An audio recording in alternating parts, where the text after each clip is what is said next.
Okay, it's begun. And let's go live on Zoom. And if you could spotlight me as well. Yeah. Things it's hard to. Two things I can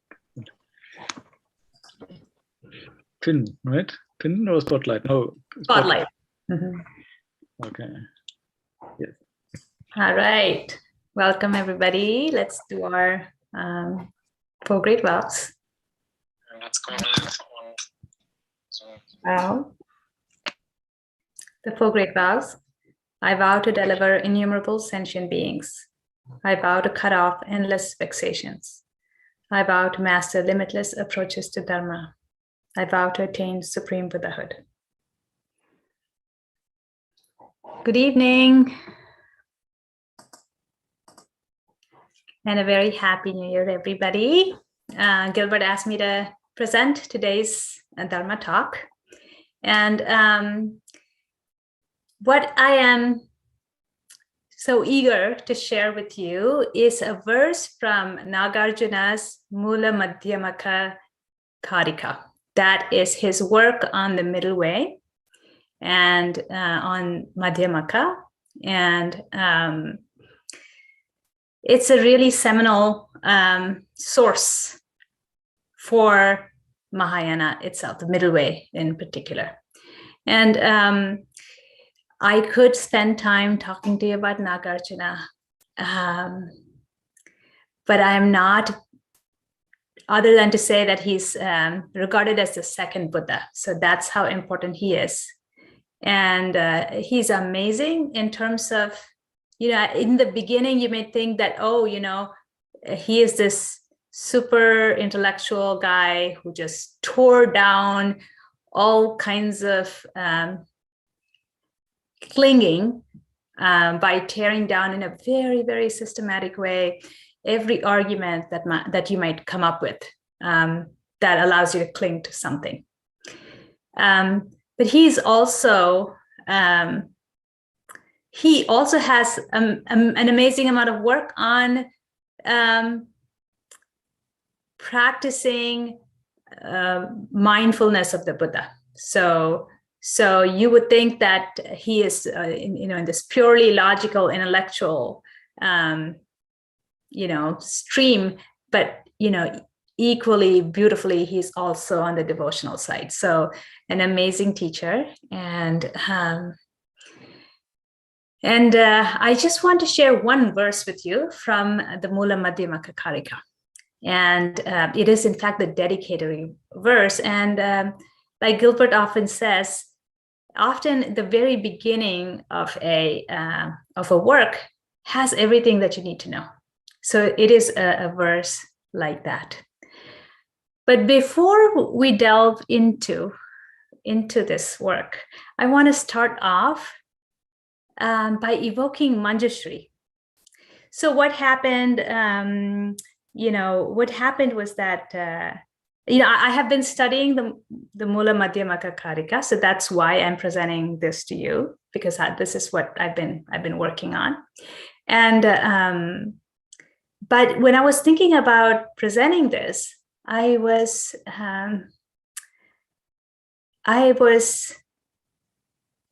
thinking. I wouldn't say thinking. It's more like the lecture was getting worked out. The lecture was getting worked out, and in the process of the lecture getting worked out, there was this realization that Manjushri is really, really important. Before we enter the world of Nagarjuna, it's very important to enter this world with the right, I would have to say frame of mind, but think about this with the right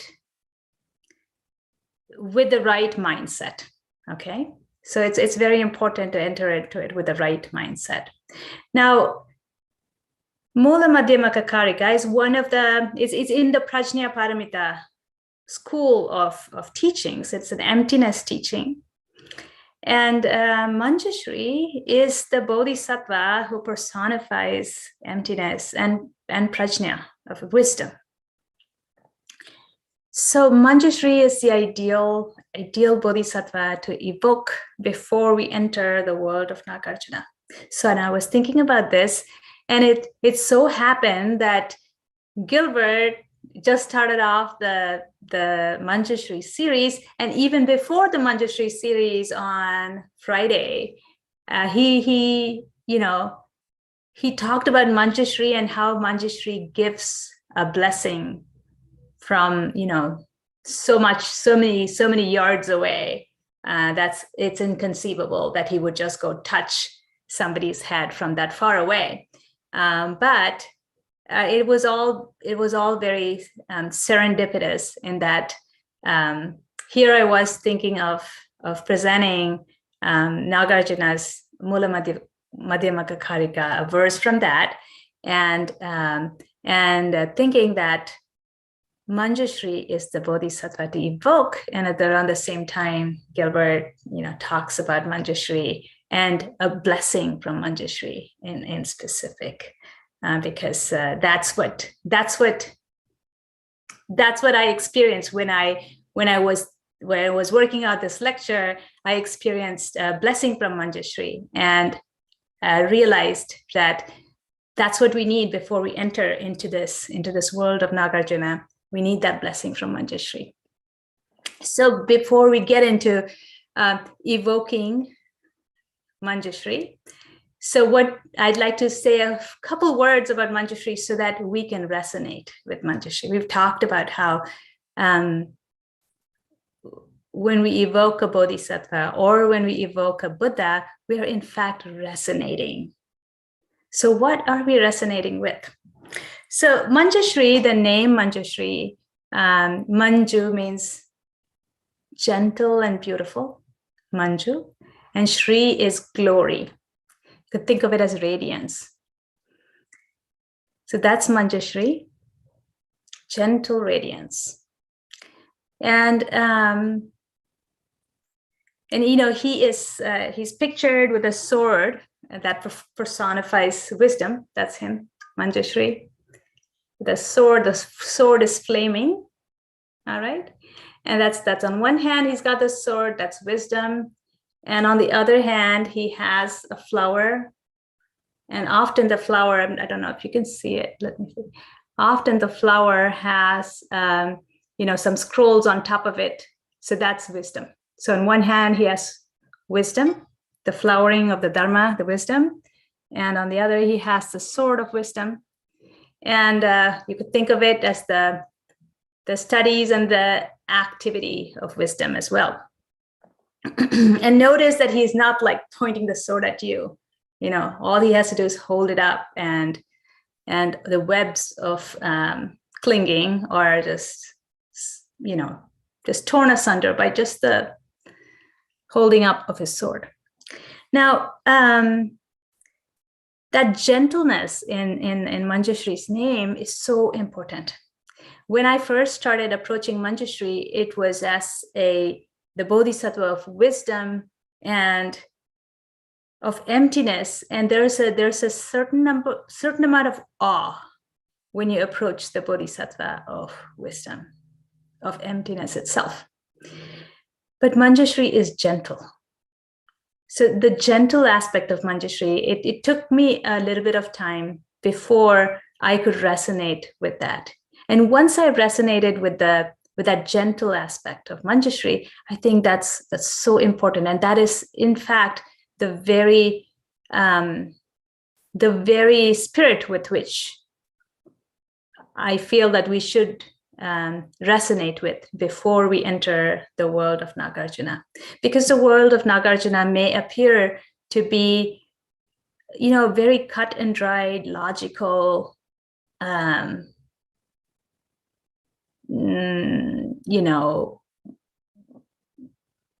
just so could appear sterile.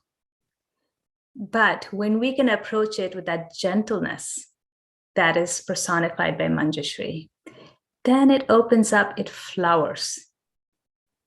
So it becomes the flowering of a lotus, petal by petal by petal, and there's emptiness in it. So, which is why evoking Manjushri before we enter the world of Nagarjuna can be very beneficial. So in evoking, in resonating with Manjushri, I talked about his name, Manjushri, gentle radiance. And another name for him is Manju Gosha. Manju Gosha means gentle speech. So gentle radiance and gentle speech. And on that speech front, I want to remind you of the time in Vimalakirti Nirdesha Sutra where Manjushri visits Vimalakirti, the lay practitioner who's kind of ones up every other bodhisattva who's ever come into contact with him. So where Manjushri, there he is the bodhisattva of wisdom, and he goes and talks to Vimalakirti just to inquire after his ill health. Vimalakirti is sick, and in that conversation, Manjushri says that the right answer is silence, and Vimalakirti is actually silent. So in saying silence, Manjushri erred on the side of words. But Manjushri means gentle speech. So I want to also talk about Manjushri and gentle silence. So the gentle speech is one side of the coin of gentle silence. So here it is, three things to kind of key off of to resonate with Manjushri: gentle radiance and gentle speech or gentle silence. Now, interestingly, these two aspects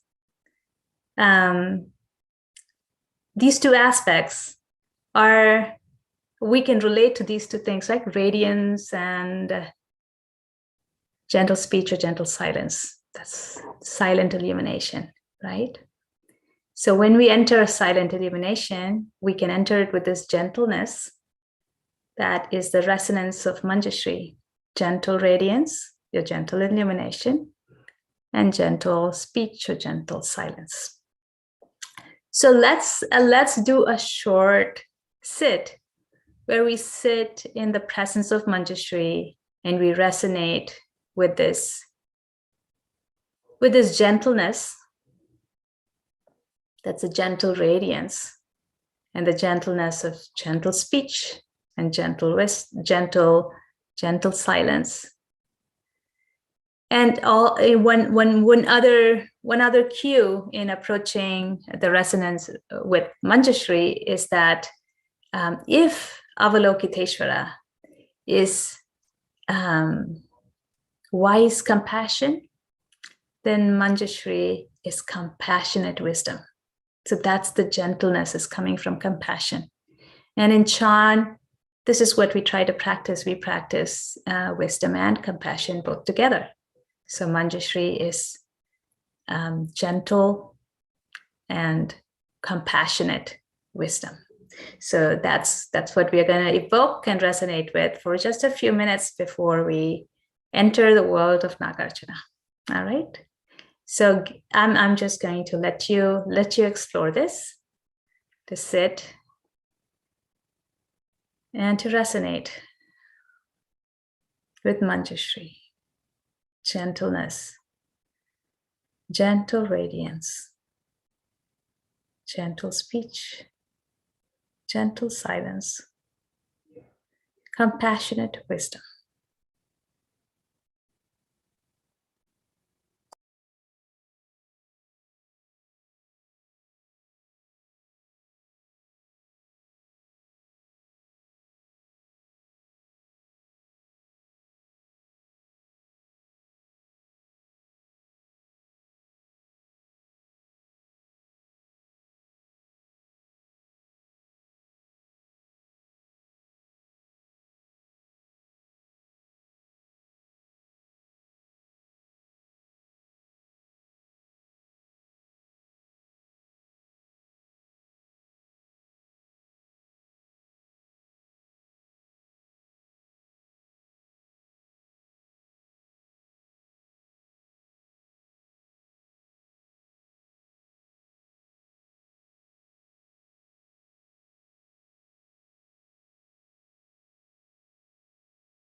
And in evoking Manjushri, gentle wisdom,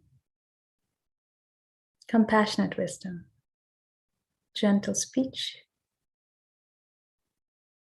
and gentle radiance.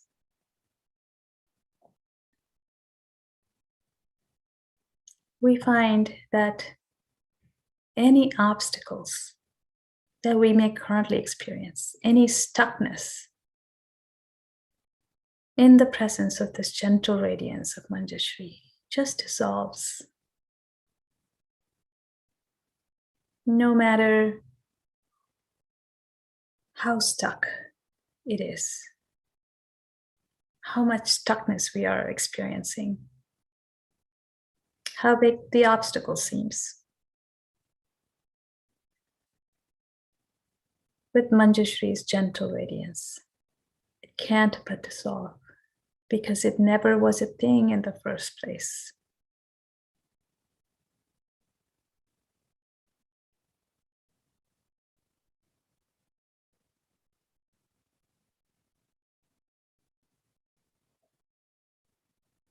And with that gentleness of the radiance, it's not that the obstacle is getting attacked. There's no opposition. A simple restoration of the flow.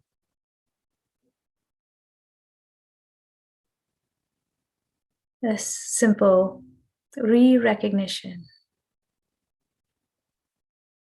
of mind being mind.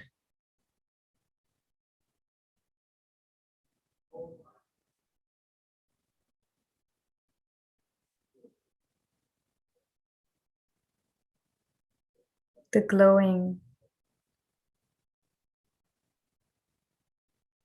radiant sword of Manjushri is but to touch the obstacle, the stuckness that we are experiencing, for it to dissolve away.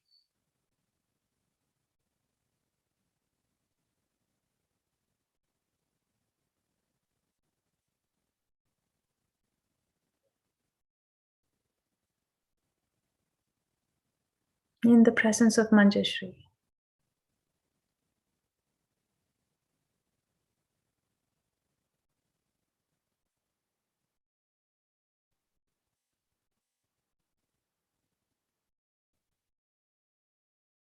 radiance and illumination,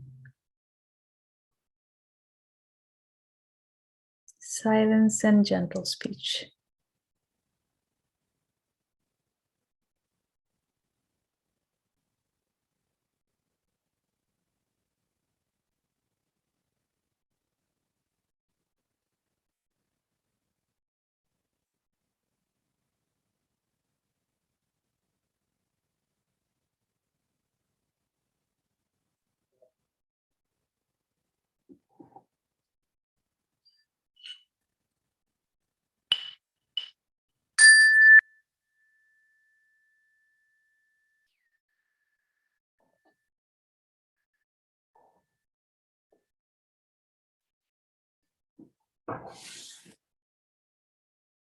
All right.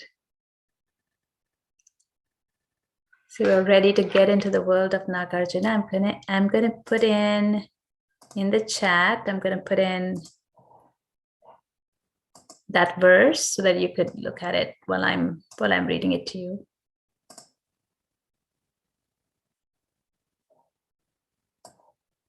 Give me a moment.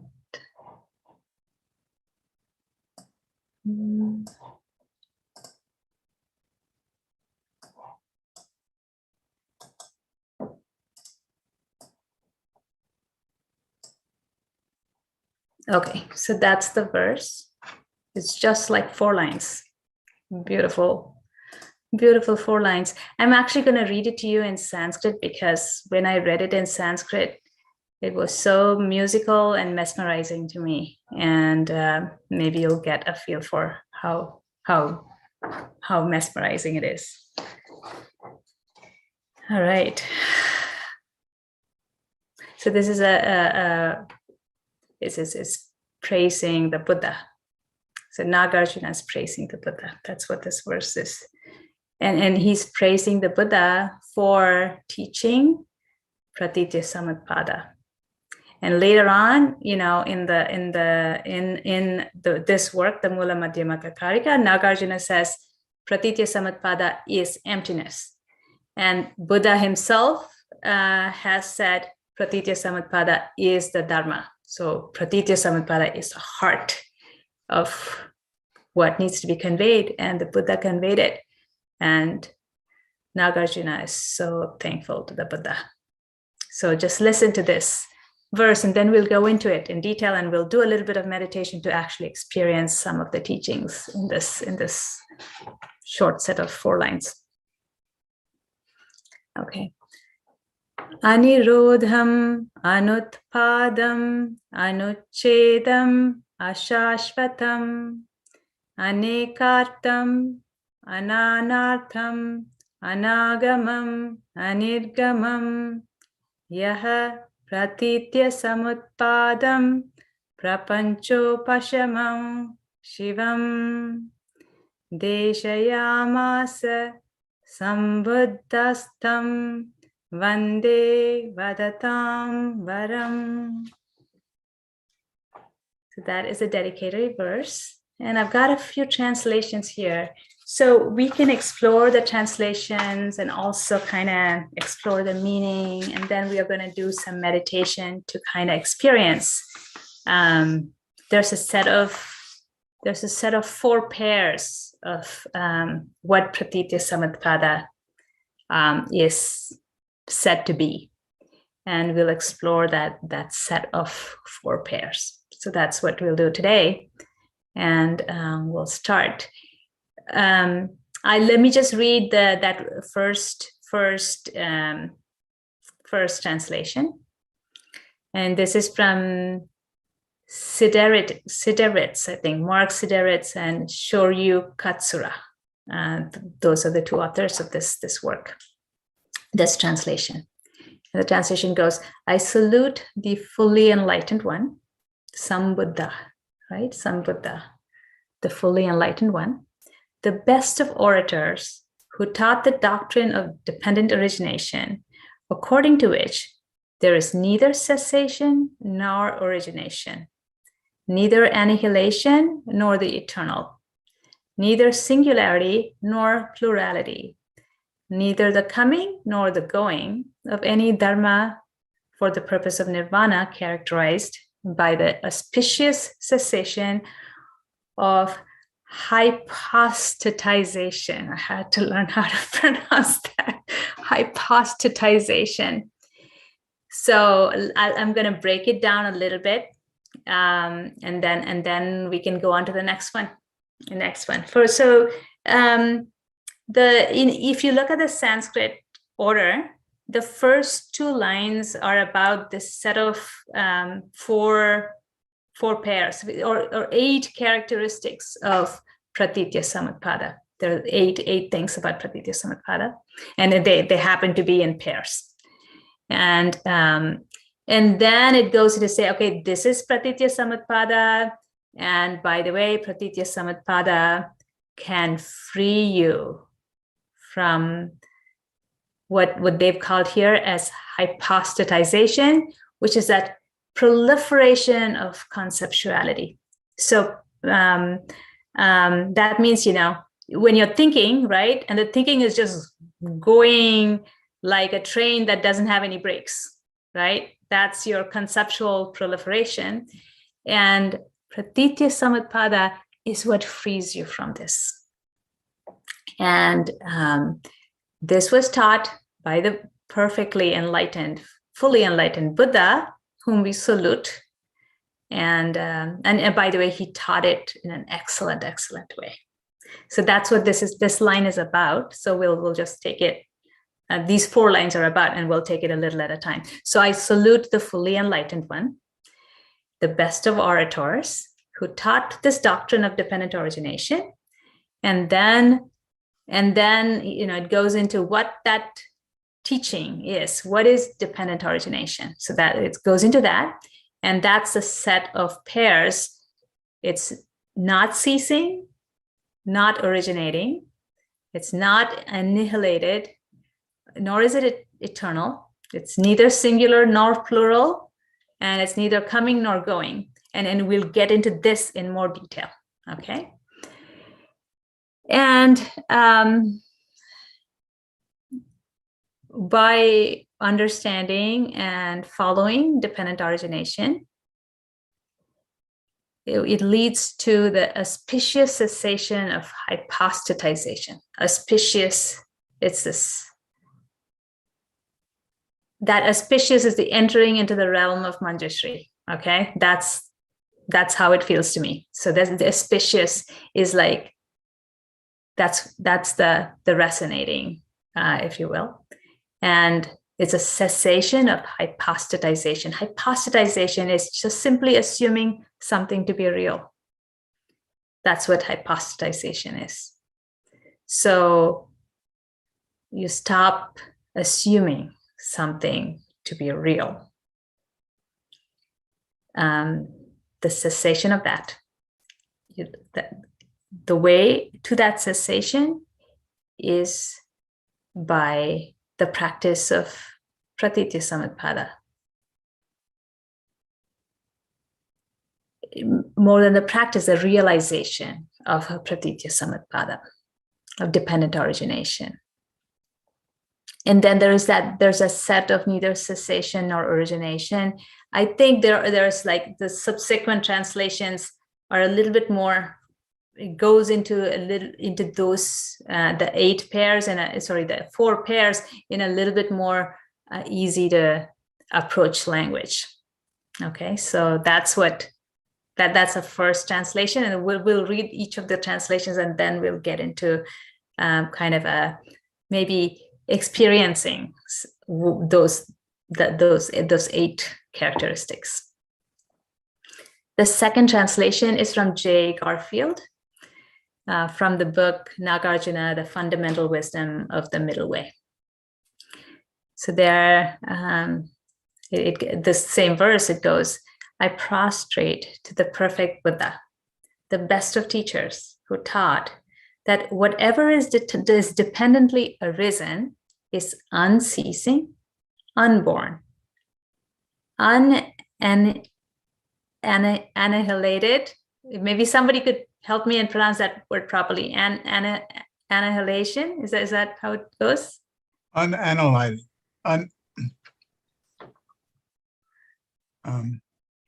Unannihilated, maybe. Unannihilated. Yeah. Annihilated. Unannihilated. That's what it is. Annihilated. Unannihilated, yes. Annihilated. Okay, got it. Thank you, Harry.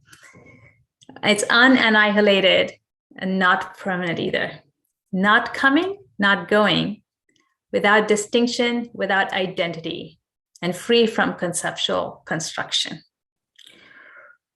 So here, I prostrate to the perfect, but that's the same, the best of teachers who taught.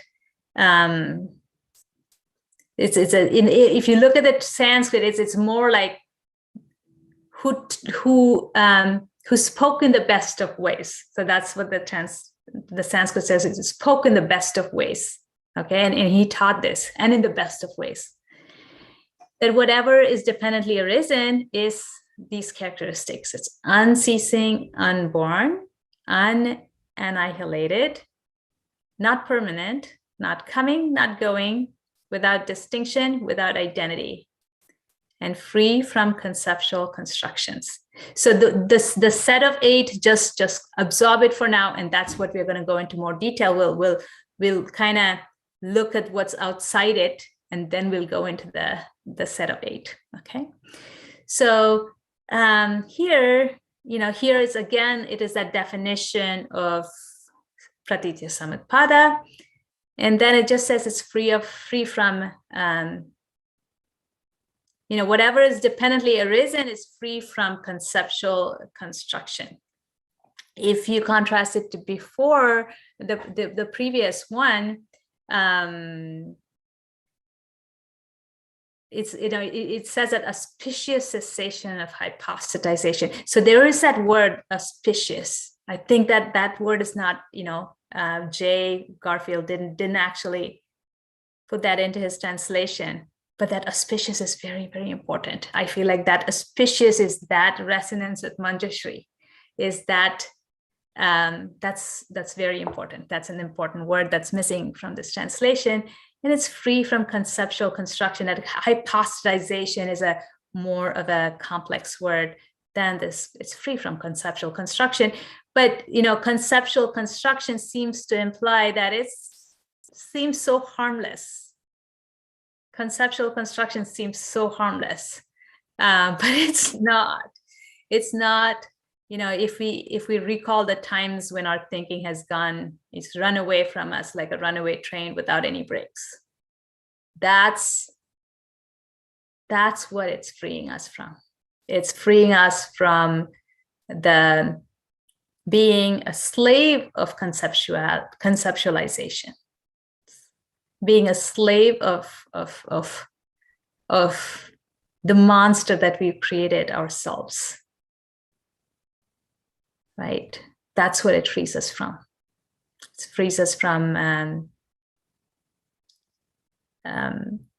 hypostatization is actually a better word in a better translation, because if you look into the meaning of the word, it means it's creating something real out of not what is actually not real. So that's what it frees us from. Harry? Another word is reification. Reification. Yes, reification is a solidification of something that is not solid. So that's also another word. All right, so then we go on to the third translation here. This one is from the Dharma Chakra Translation Committee, translating not just Nagarjuna's Mulamadhyamakakarika, but also a commentary by this Tibetan teacher, Mabja Jangcho Sondru. And here the translation is, that which originates dependently does not cease and does not arise, is not annihilated, and is not permanent, is not different and not the same.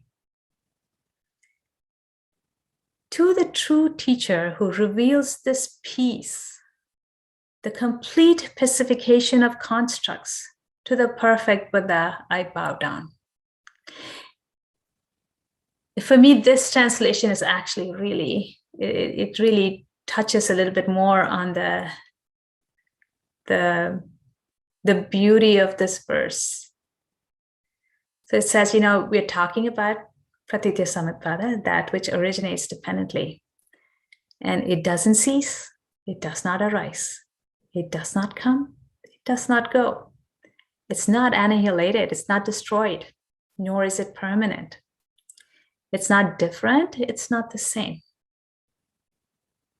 And to the true teacher who reveals this peace. So I wonder that peace is there in the Sanskrit, and I don't know if it's not really there in the first two translations. That, to the true teacher who reveals this peace, the complete pacification of constructs, to the perfect Buddha, I bow down. So that's the beauty of the verses in that, the peace that comes from, from when this all of the manufactured concepts that, taking of what is not real to be real, what is not solid to be solid, when all of that is pacified. So there's again this resonance with Manjushri in that it is pacified. It's not like toned down, right? It's pacified. With that pacification of all of this conceptual proliferation. The word in Sanskrit is prapancha. Prapancha means hypostatization. It means all of this conceptual creation. But it's also, you can think about this as this, it's a proliferation. It's just like there's one, it's like a virus that spreads, right?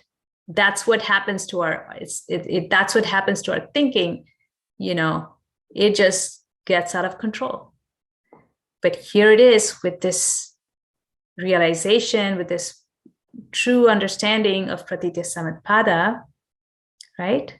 What comes out of it is this peace. It's a complete pacification, pacifying of constructs, of even inspired, you know, of conceptual proliferation. Is that's what's pacified. And the Buddha is teaching this, and to the perfect Buddha I bow down. Okay, that's this translation here. And another translation from David Kalupahana, and from the book Nagarjuna, The Philosophy of the Middle Way. Here the translation goes like this. I salute him, the fully enlightened, the best of speakers, who preached the non-ceasing and the non-arising, the non-annihilation and the non-permanence, the non-identity and the non-difference, the non-appearance and the non-disappearance, the dependent arising, the appeasement of obsessions and the auspicious. Okay, just another flavor here. And I want to point out that the appeasement of obsessions, and this, you know, so far, probably David Kalupahana is the one who's really talking about, you know, this conceptual proliferation as the problem it actually is. So it's the obsessions, right? That tells us how that out of control it can be. The obsession, the appeasement of obsessions and the auspicious. All right, so that's kind of the shell of this teaching that the Buddha, who is so beautifully revealed to us, this teaching of pratitya samutpada, this teaching which can lead to the auspicious cessation of obsessions or conceptual proliferation, the peace that comes from it. So to this Buddha, we bow down. That's a dedicatory verse. And then there's a set of 8 things.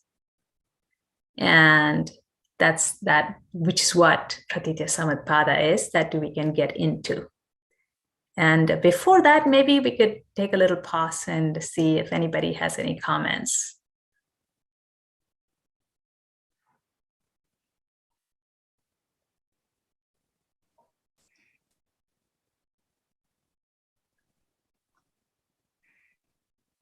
All right.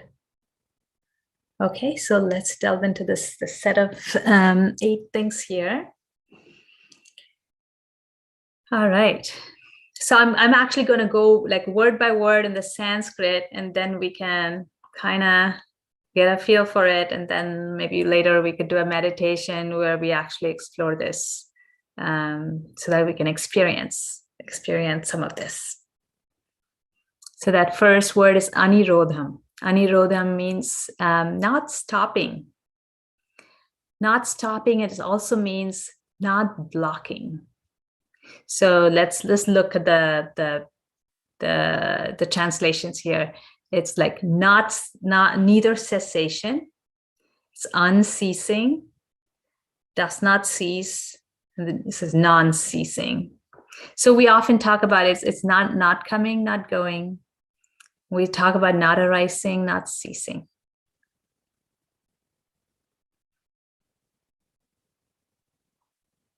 So that's what this is pointing to, anirodham. But it's in Sanskrit, it also means not blocking. So that's very interesting. None of these translations have that, but it also means not blocking.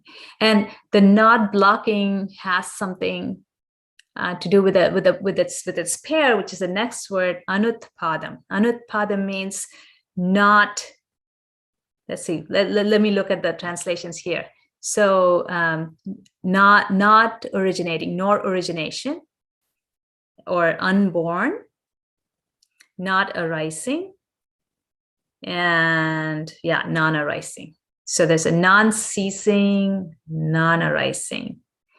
It could, a slightly nuanced translation could be not blocked, not manufactured, not created.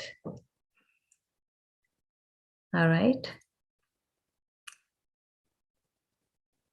So the next pair is anuchedam ashashvatam.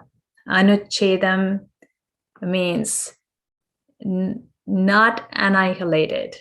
That is not destroyed, not like blown into pieces, not what else does it say? Not annihilation seems to be the common word. Okay, and ashashvatam means it. Shashvatam means like it's permanent, it's eternal, but it's not eternal either. Okay, so here it says not the eternal, not permanent, and not permanent.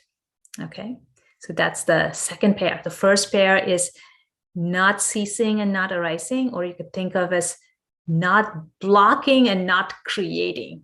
So it's slightly different interpretation of that same pair, not arising, not ceasing, or not causing to arise and not causing to cease. So that's the non-blocking is not causing to cease, not causing to arise. All right, and the anuchedam and the ashashvatam means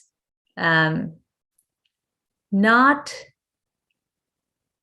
disintegrating or not annihilating, and nor is it eternal. Okay, and then so before we go on, only one of these translations says that this is about of any dharma, which means of any phenomena. They're talking about any phenomena. These are characteristics of any phenomena.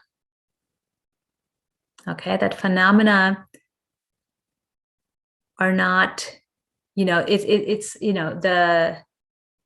not ceasing, not arising. They're not caused to be, they're not blocked, they're not manufactured, they're not caused to be, cease, nor are they caused to be created. And phenomena are not destroyed, nor are they there forever, not permanent, right? So I hope you're getting a little sense of what Nagarjuna is talking about here as the Buddha taught.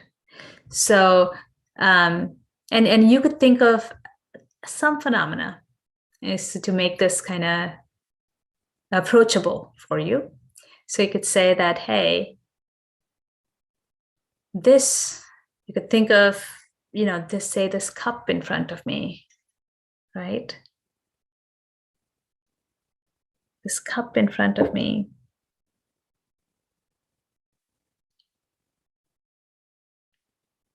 It's not ceasing, it's not arising. What does that mean? That it's not ceasing and it's not arising. What does that mean? That it is not destroyed, nor is it permanent. Right? And the next set of characteristics is anekartham and ananartham. So anekartham means it's not one, but it is also, it's not taken to be one. It is not valued as one. It is not one. Ananartham, is translated here, is not many either. It's plurality. It's not plurality. And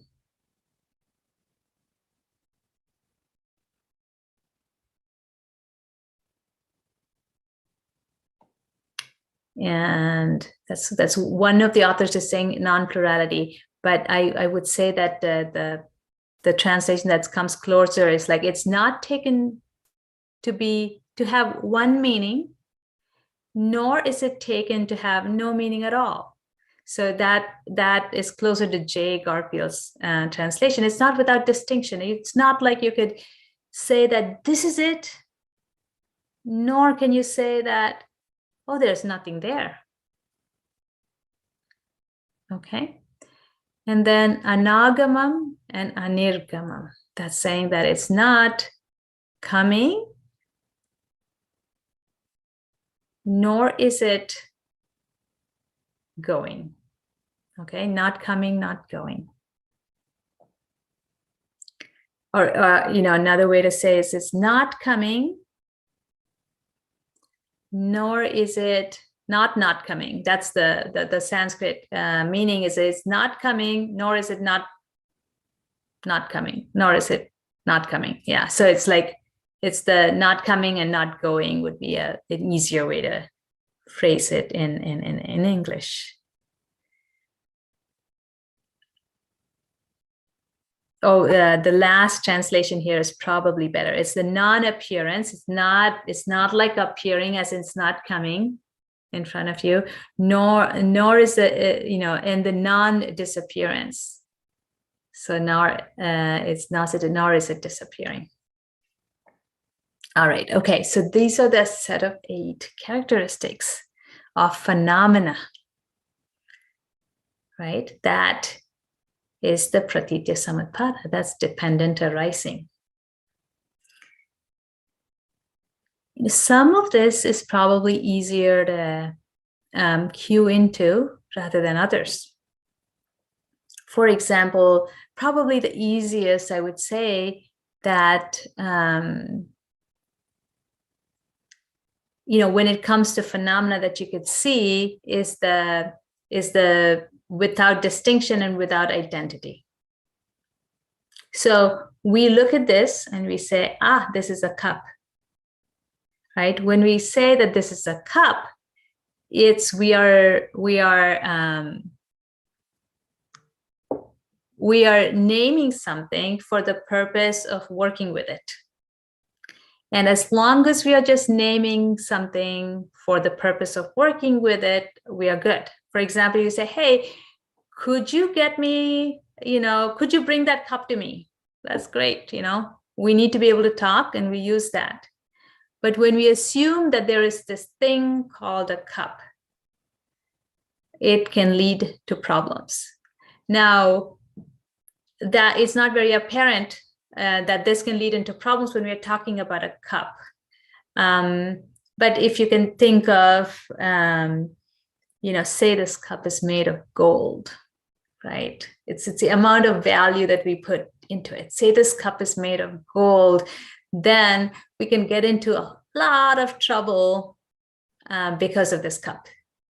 And we can get into a whole lot more trouble when we take, when we say that, hey, here's this thing that I call a cup, and for the purpose of convenience, and I'm gonna use this word to refer to this thing, but this thing is not truly separate from everything outside it, but it's still useful to treat it as a thing. Now, we can't go around always prefixing all of this to our interaction, but the reverse is in fact true.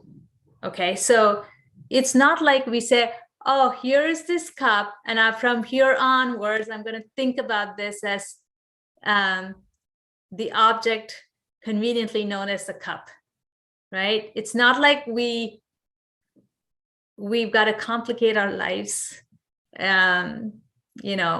thinking about, or working with objects around us as though they were not really objects. So that seems to be like, what on earth are we doing that for? But the reverse is in fact true.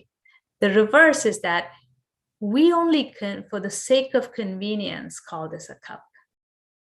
It's only, we put that name on it.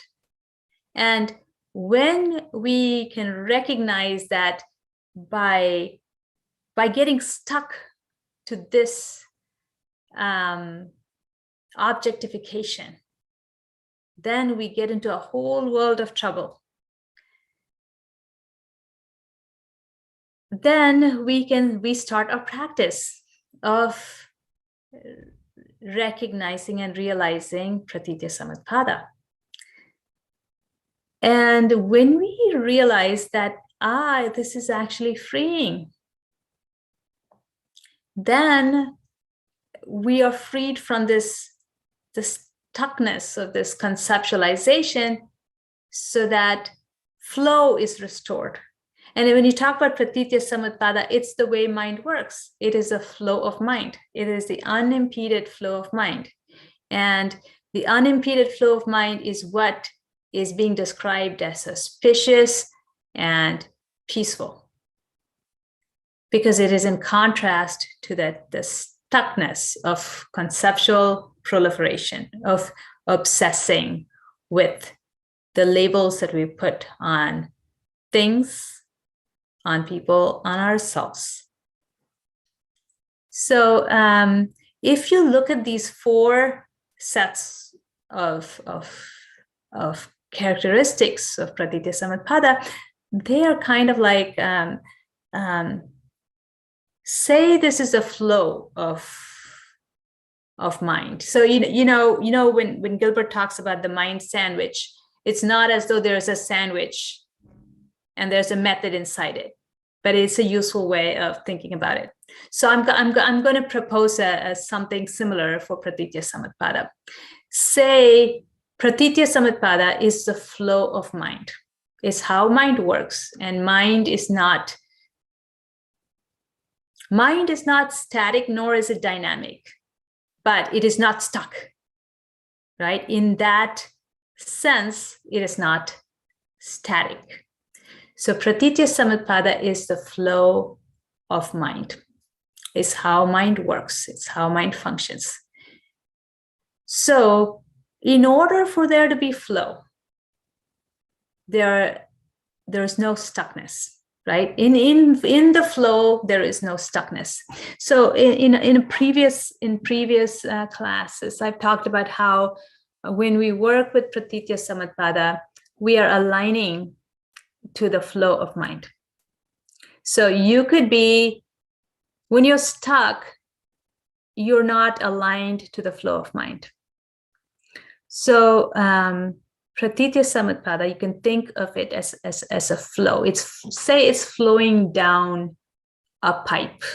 So the pipe is not really there, but for the sake of illustration, you can think of it as a pipe, and there's say this fluid flowing through this pipe. And these four sets of characteristics are on the edges of the pipe, right? There are places, say, you could get stuck to. So then you're not flowing with pratitya samutpada. So on these edges, right, there is this anirodham that says that it's not ceasing. So you go close and you want to get stuck, right? And then it says, oh, there's no ceasing. And then you're like, okay. And you get back into the flow. And then you go the other side, and then there is, on the other side, it's not arising either. And then you get unstuck and you get back into the flow. And then you go and say, oh, and it does not come. Okay. And you get unstuck.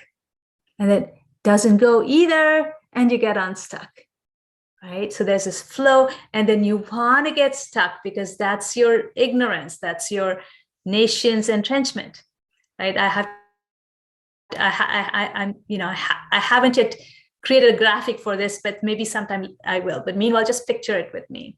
So here's a pipe and there's a flow of pratitya samutpada.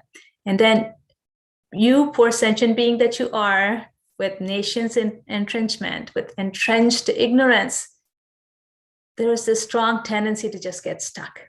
Now, these 8 characteristics of pratitya samutpada are guiding you from being stuck. So you're like, oh, you're trying to get stuck and say it doesn't cease. And then you veer away and you're in the flow. And then you get stuck on the other side. Oh, it doesn't arise either. And then you're back in the flow. And then you get stuck again and say it's not coming. And then you get back into the flow. And then you get stuck again and say, oh, it's not going. And you get back into the flow. It's not destroyed, back into the flow. Nor is it permanent, back into the flow. It's not different from everything else around it, back into the flow, but it's not the same either, and you're back into the flow. So that's what this is doing, this set of 8 non-stick panels, if you will, that is preventing you from getting stuck in samsara, getting stuck and not being in the flow of pratitya samutpada.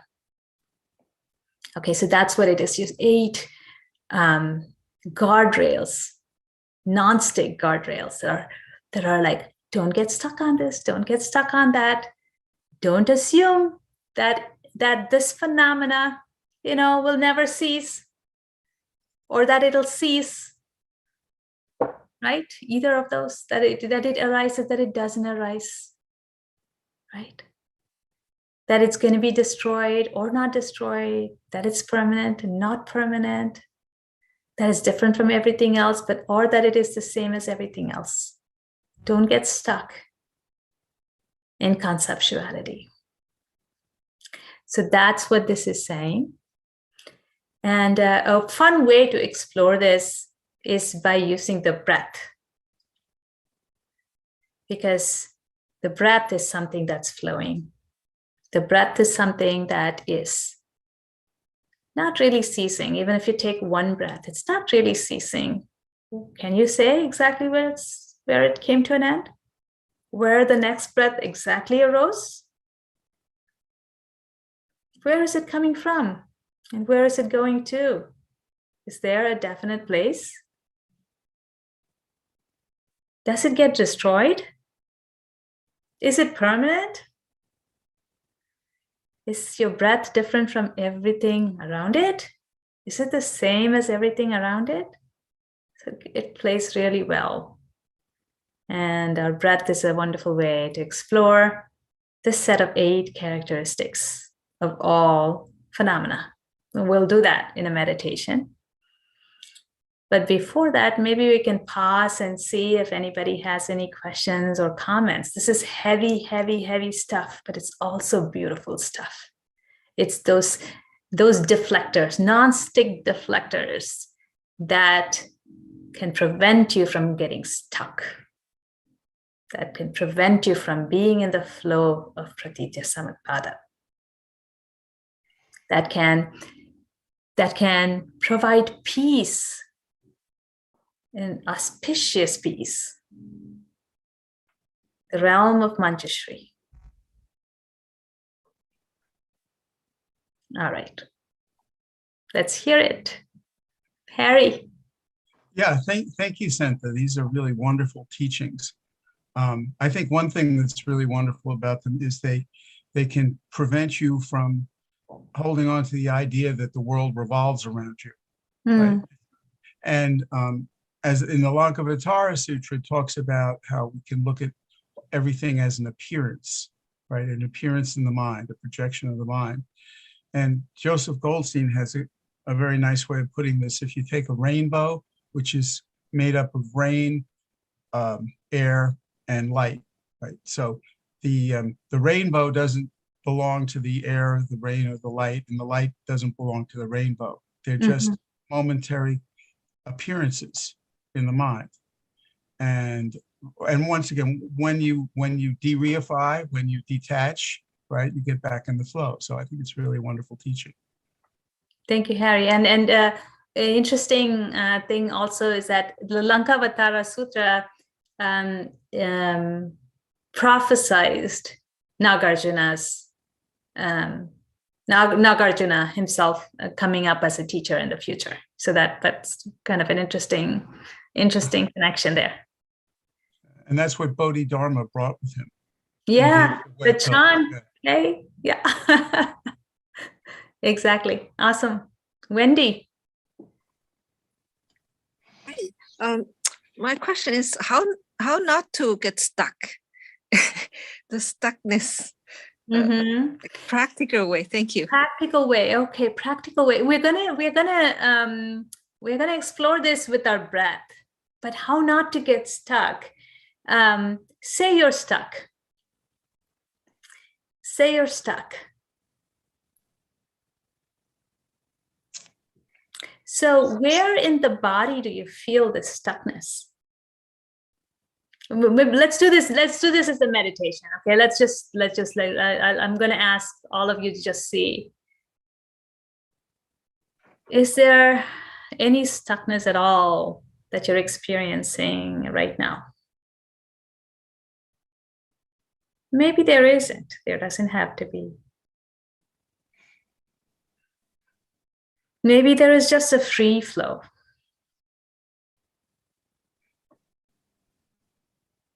Or maybe there is some stuckness somewhere.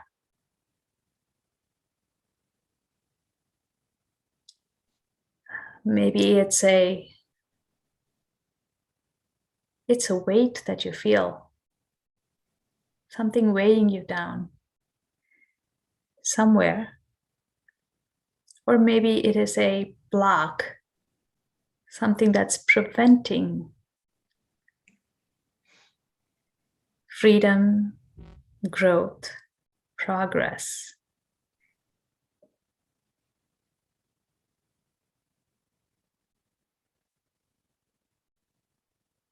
Whatever it is, this stuckness is something that feels like a lack of movement, like a compression. Somewhere, is it something that you can feel someplace in your body? Some kind of an unpleasant sensation somewhere in your body. Every feeling has a physical counterpart.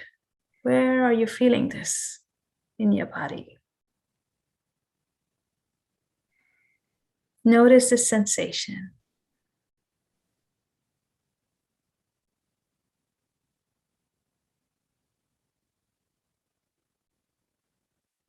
And as you notice the sensation, evoke, if you will, the gentle radiance of Manjushri.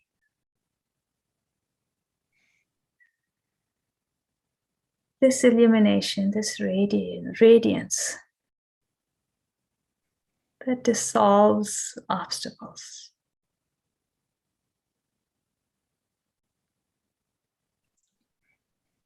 In the presence of this radiance that you could experience for yourself, that this blockage, that this stuckness, whose echo that you can experience in your body,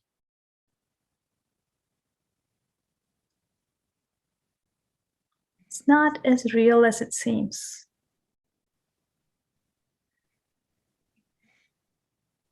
It's not as separate from everything else as it seems. It's not the same, but it's not separate either.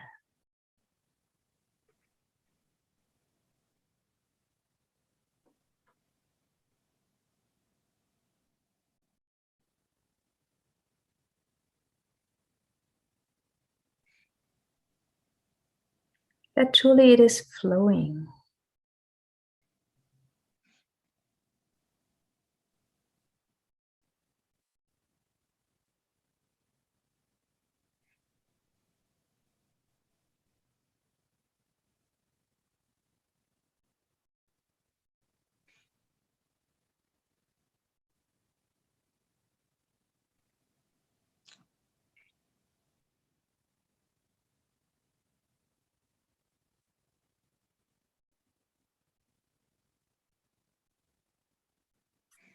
It is not blocked from arising. Nor is it blocked from ceasing, from going away.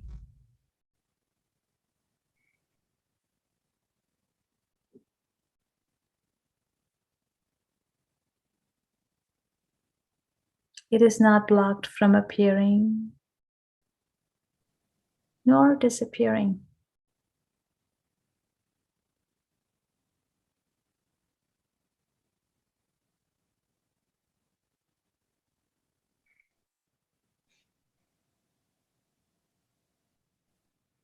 And as it is dependently arisen, that it arises from something else, from something else, from something else.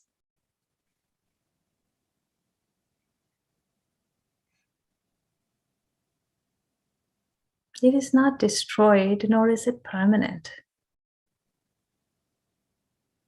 Just notice all of these characteristics of this physical echo of a blockage, of something stuck. Experience this in the gentle radiance of Manjushri. Notice that what was assumed to be stuck, what was assumed to be blocked, is in fact flowing.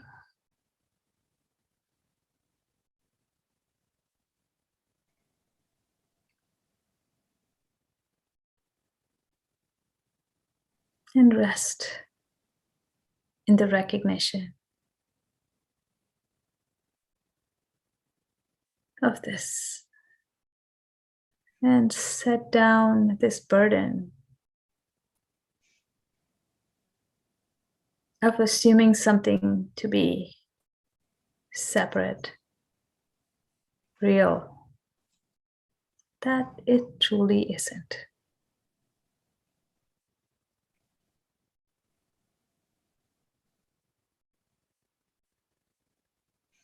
And if there is any peace that comes with this recognition, savor this peace and fully experience it as the auspiciousness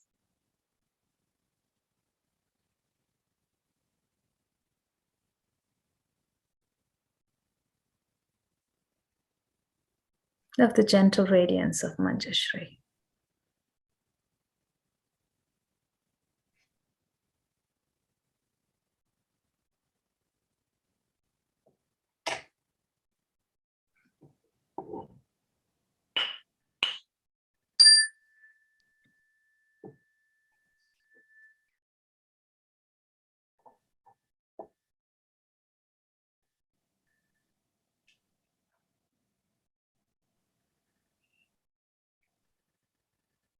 All right. How did that go, Wendy? Thank you. It was good.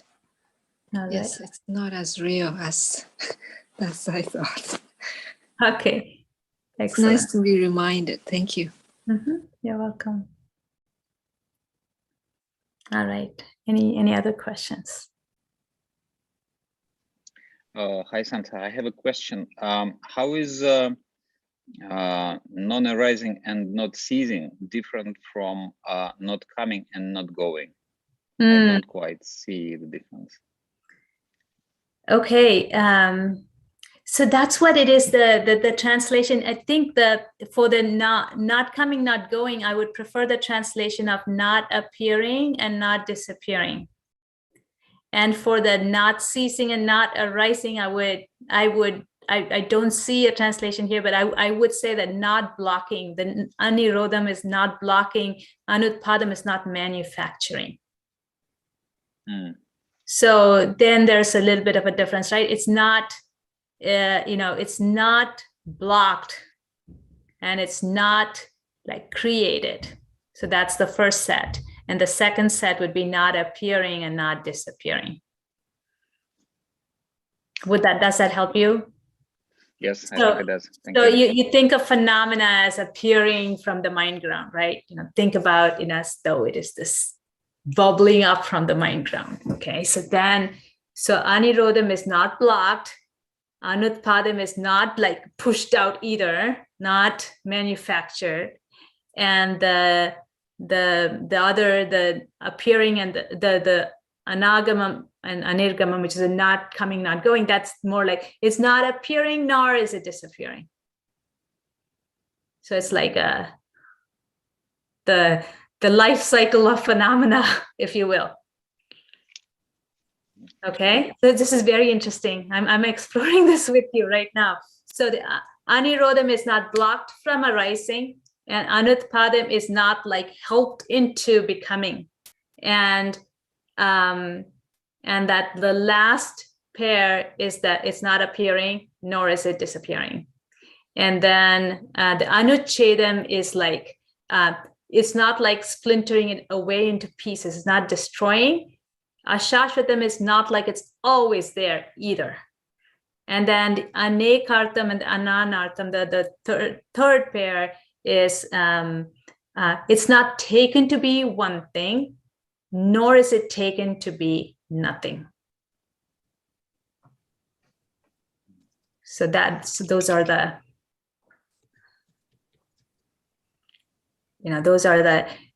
those are dispelling our common assumptions about phenomena. That's what it's doing. It's dispelling our assumptions about phenomena. So that's why it's those non-stick guardrails that are directing us back into the flow of pratitya samutpada, so that we don't get stuck. Thank you. All right. Hi, Robert. Hi. It's quite interesting when you talk about those 4 pairs of words or 4 pairs of description, and something arises that seems to, I think if there's a word that we all know, and it's very common, called distinction. Trying to define or trying to distinct something as this or that. It's almost like making a distinction of no distinction, of trying not to be in a state of trying to make a distinction, but accept the existence as well as the non-existence.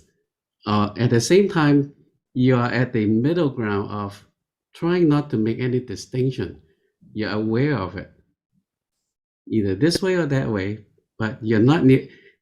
When you get stuck, because we're trying to nail, always use a hammer and a nail to nail, this person is good, this issue is good, this mountain is high, this tree is big, that rock is heavy.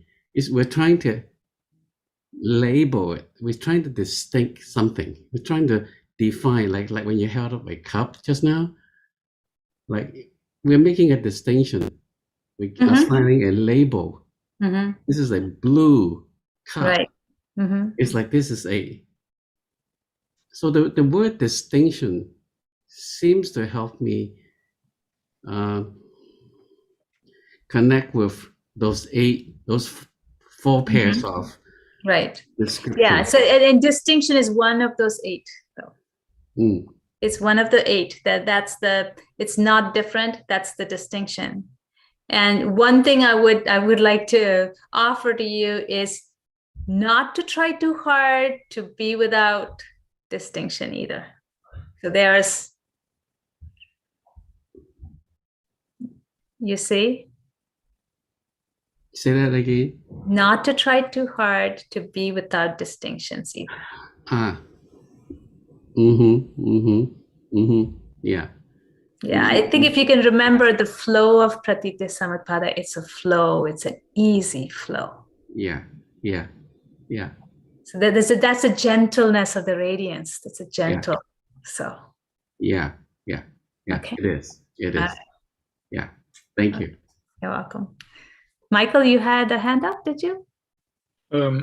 Yeah, I'm not sure it's helpful, but whenever I see these pairs, to a quantum physicist, it resonates with what a quantum state is. So, and before it's measured, before it's projected conceptually, it's like in the ambiguous, undefined realm where it can freely flow and it's always moving. Yeah.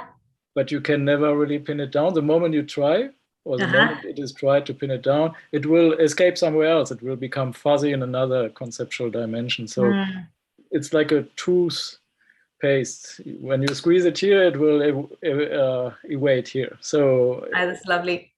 It's a bit like this. It has this taste. So. Yes, that's wonderful. Great. All right. So let's do a meditation, this time with the breath. I think you may be able to really get a good feel for these characteristics using the breath. So let's give it a shot. Okay, settle in. And just breathe easily. Let your breath be whatever it is right now. Long or short, deep or shallow. It's okay.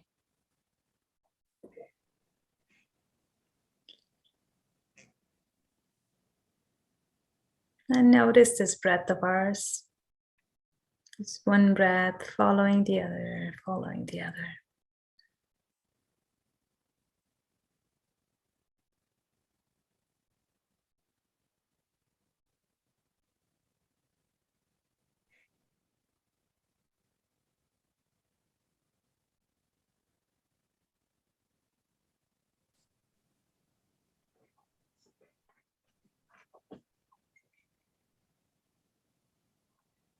And with relaxation,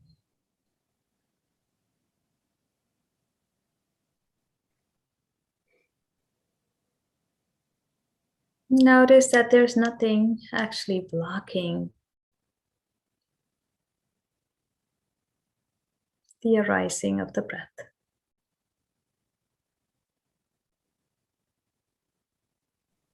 And just notice this aspect of the breath. That as the breath comes in and goes out, that there's nothing blocking it.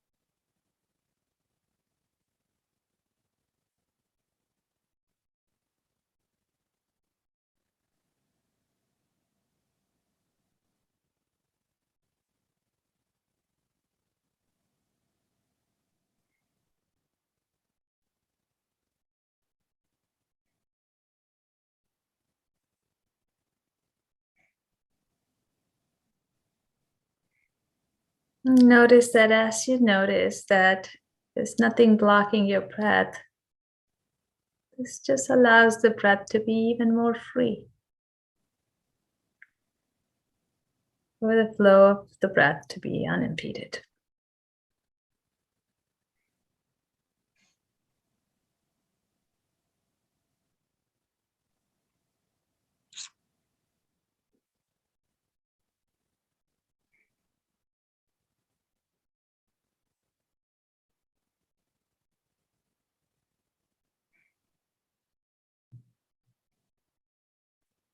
Now notice that there is nothing manufacturing this breath. There's nothing,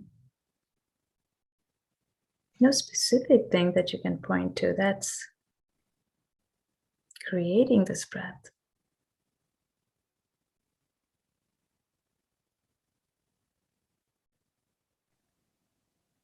It just happens.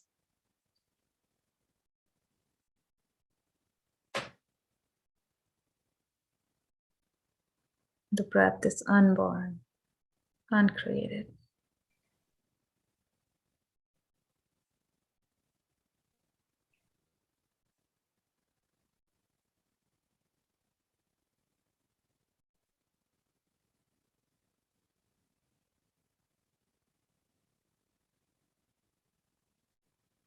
So unimpeded and unborn.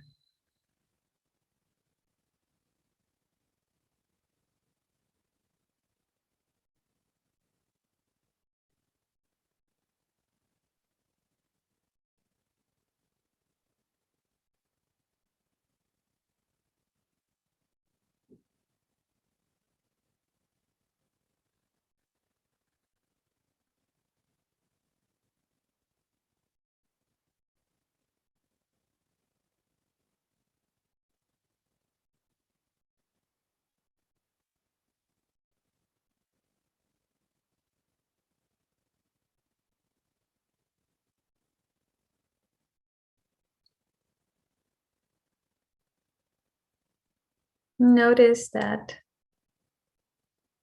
at the end of an exhale, it's not that the breath was destroyed.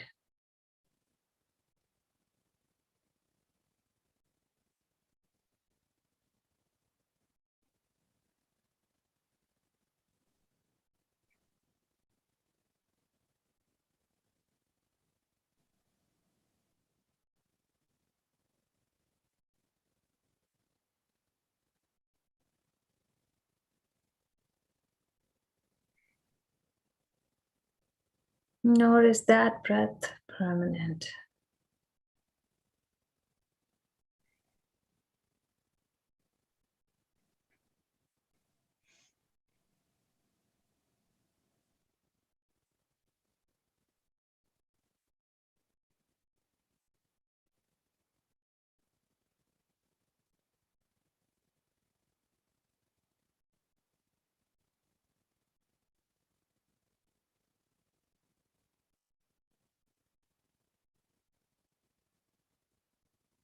Undestroyed and impermanent.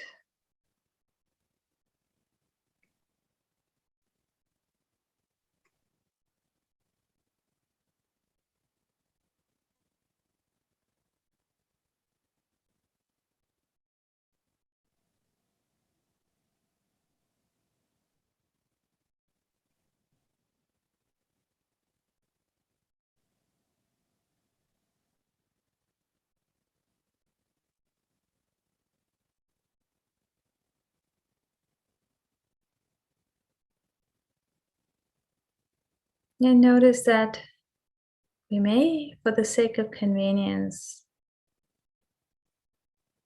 divide the breath into one breath made of one inhale and one exhale. But it's not really as distinct as all that.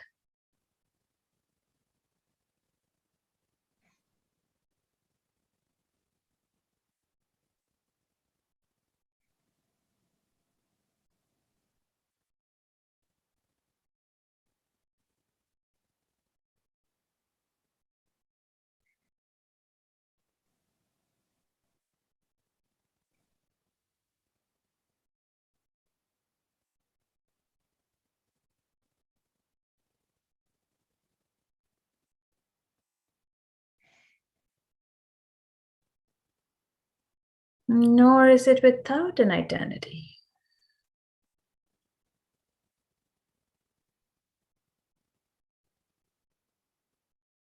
Even though it's not so distinct, it's not as though there is no one breath after the other. Notice this characteristic of your breath.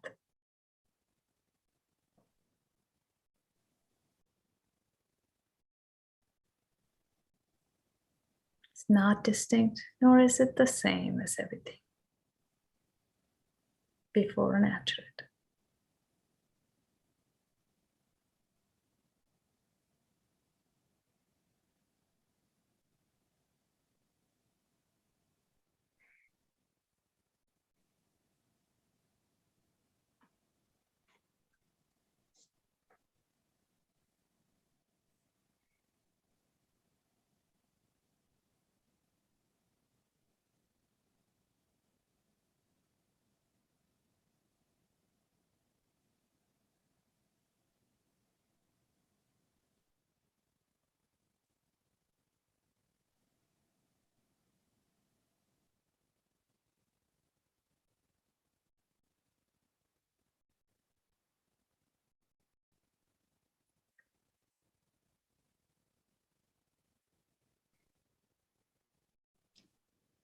And notice the breath as it comes into appearance.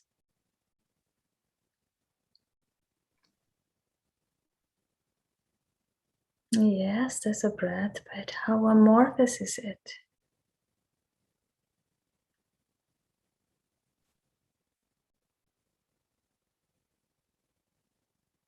As it appears, where does it appear?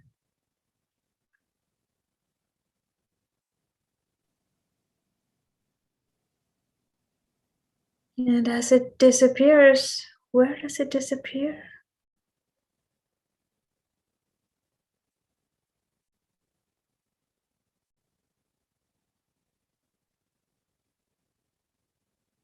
Not appearing and not disappearing.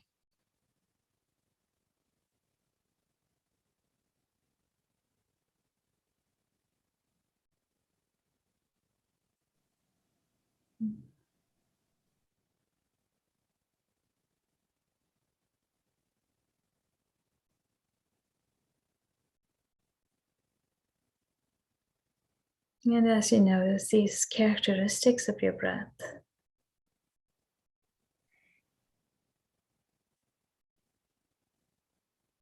has there been some peace from constant thinking, from obsessive thinking?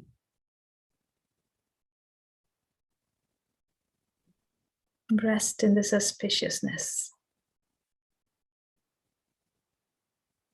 the gentle radiance of the wisdom of Manjushri.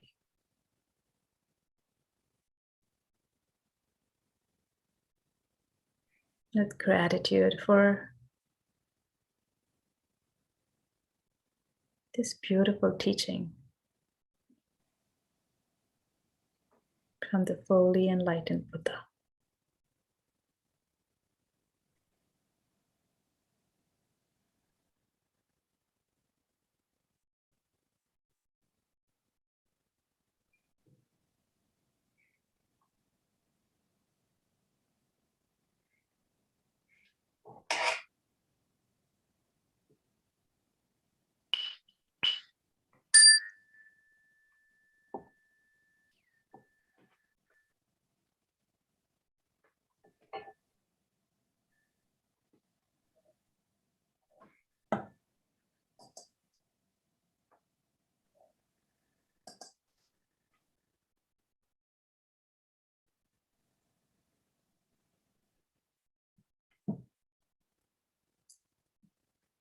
All right, any comments, questions before we end?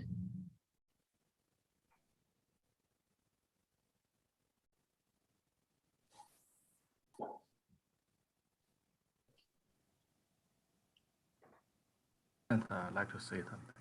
Yes, please. What your when you talk about the cup, because these concepts, these four pairs are really difficult, and I'm trying to use appearance and cessation, disappearance, or whatever. That make me think when you said kind of a. I'm trying to. So when you say the cup, we call it convenience as a cup. There's no such thing because we have, for the work of it, we have to call it cup.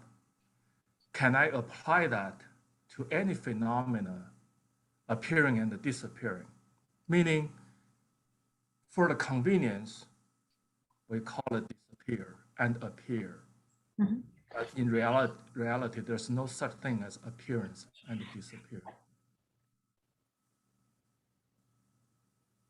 Mm-hmm. Yes, I'm just, yes, that's, I'm trying to make a parallel. The cup is the analogy of, as a convenience, we call it a cup. There's no such thing as a cup. It's only a concept. Mm-hmm. I'm applying this analogy to this reality to appearance and the disappearance. So we feel things appeared, our breath coming and going, Mm-hmm. but that is only like the cup. Mm-hmm. That's That's what I'm trying to get at. Yes. Yes, that's how it is. And it's so there is the intellectual understanding, and then there is the application. Did we lose? Okay, sorry. You moved around in my screen. Sorry, I couldn't see you suddenly, Vaishan. Okay, there you are. So, so the trick is not to get too caught up in the intellectualization of it. So if you get caught up in the intellectualization, what is going to happen is that first off, you assume there to be a cup, right? So that happened. So you assume that there was a cup, right? And then now you're going to assume that there is no cup. Okay, so here it is. Say this is reality just as it is. Now there's an assumption, unnecessary assumption on top of it that this is a cup, right? And then there is another unnecessary assumption on top of it that there should not be an assumption that there's a cup. So that is just complicating things instead of just like relaxing into the flow of pratitya samutpada, where the cup is just so designated for convenience. Do you see where there can be a problem? Yeah, but I think I'm not denying the cup existence, non-existence. Just I'm simply applying to what you talk about. You call it, for convenience, we call it cup. There's a phenomena like a thought or breathing come and go. For convenience, we call it come and go.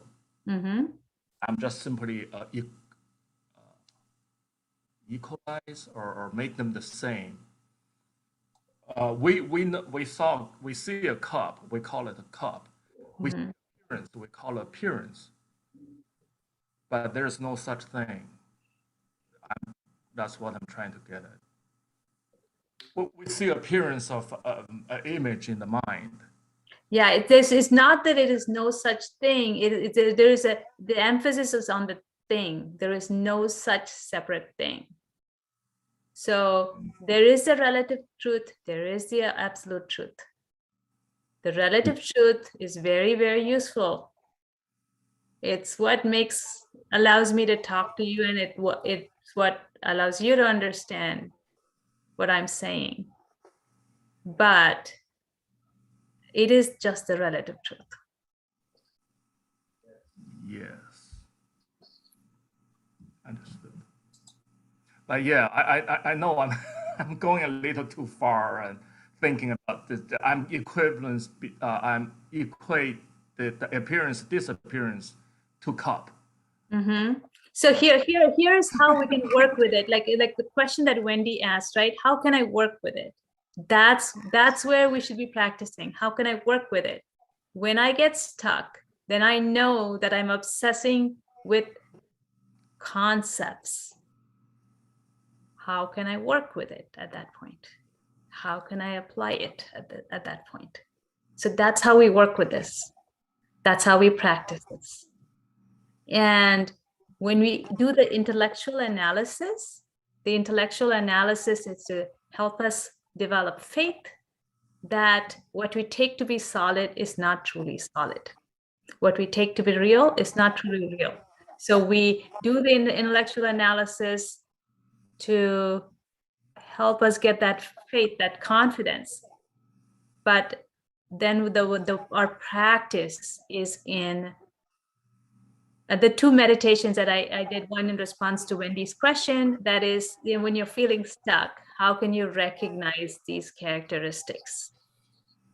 And by recognizing these characteristics, free from conceptual elaboration and proliferation, and into that piece of aligning with pratitya samutpada. So that's one way to work with it. The other way, when we're just recognizing these aspects of our breath, that's a little bit more of a again, recognizing these characteristics so that we can not get stuck. So that's practice. Yes, yes. Right? Okay. Amito. Very good. Thank you. You're welcome. Other comments, questions?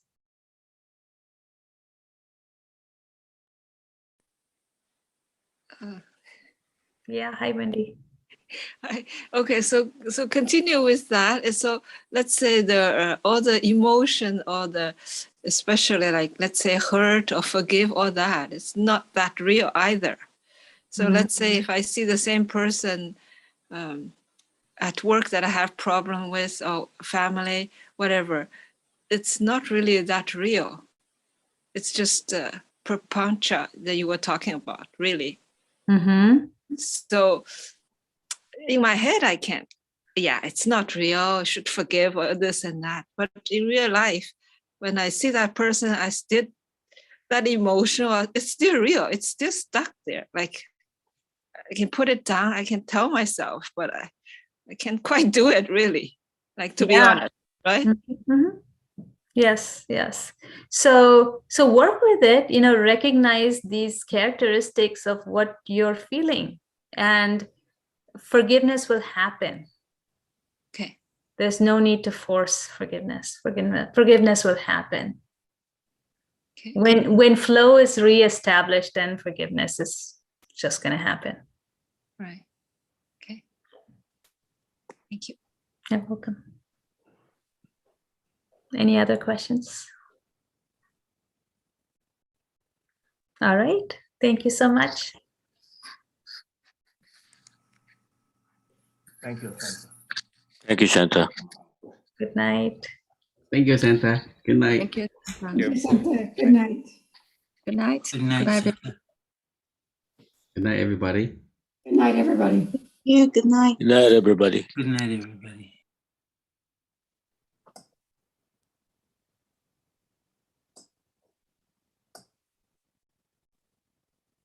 Good night.